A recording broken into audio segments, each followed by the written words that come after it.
লালপুরের পালিদাহা গ্রামে নারীদের গোসলসহ বিভিন্ন সময়ে চলাফেরার অশালীন ছবি তোলা সাজেদুল ইসলামের বিকৃত নেশা। ওই যুবকের স্মার্টফোনে অর্ধশতাধিক বিভিন্ন বয়সী নারীর অশালীন ছবি পাওয়া যায়। এই অভিযোগে রবিবার সকালে এলাকার নারীরা একত্রিত হয়ে ওই যুবককে গণধোলাই দিয়েছে। ফালতুল নামে যে লোকটি এত খারাপ, এত দুঃখিয়া যে এলাকার বোধি কারোর কোনো শান্তির মতো বাস করতে পারছে না। সে আমি গোসল করছি, আমার ছবি উঠে সে ফেসবুকে ছাড়ার হুমকি দিচ্ছে আমাকে। গ্রামে বোধি আরো অনেক মেয়েরা আছে, তাদেরকে ওই খুব অত্যাচার করে, অনেক ছবি উঠায় খারাপ খারাপ, আর সবাইকে হুমকি দেয়।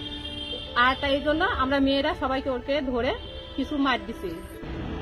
আমি গোসল করছি, আমরা গরিব মানুষ, আমাদের ভালো বাথরুম কিংবা গোসলখানা এসব নাই, কিন্তু আমরা যেখানে গোসল করি, আমি গোসল করছি, আমার গোসলের ছবি উঠায়া সে আমাকে হুমকি দেয় যে এই করবো ওই করবো, অনেক অত্যাচার করে। এই অত্যাচারের অতিষ্ঠ হয়ে আমরা এই কাজ করছি। নদীর ধারে বেড়ায় ও খারাপ ভাবে ছবি তুলে আমরা বসে থাকি, পুরো দোকানে যাওয়ার জন্য ছবি তুলে খারাপ সিনারি দেয়, দিয়ে ব্ল্যাকমেল করতে চাই। কোনো জায়গায় ভালোভাবে বেড়াতে পারি না, কোনো জায়গায় যেতে পারি না।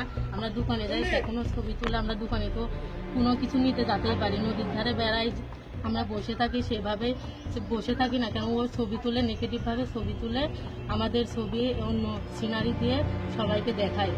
এই আমাদের এলাকার দুষ্কৃত ছেলে আমাদের এলাকার মহিলাদের অনেক ডিস্টার্ব করে, প্লাস ওই মহিলাদের বাথরুমে যা ছবি তুলে মানুষ শুয়ে থাকলে তার হচ্ছে সবার বাড়ি ঘরটা একটা না, স্বামী স্ত্রী শুয়ে থাকলে তার হচ্ছে ছবি উঠায়।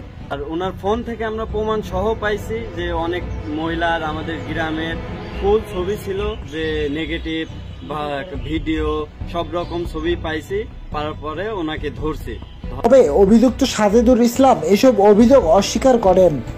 তার মোবাইলে এসব নারীর ছবি কিভাবে আসলো তা তিনি জানেন না বলে জানান। আমি এইসব ছবি সম্বন্ধে বলতে পারবো না।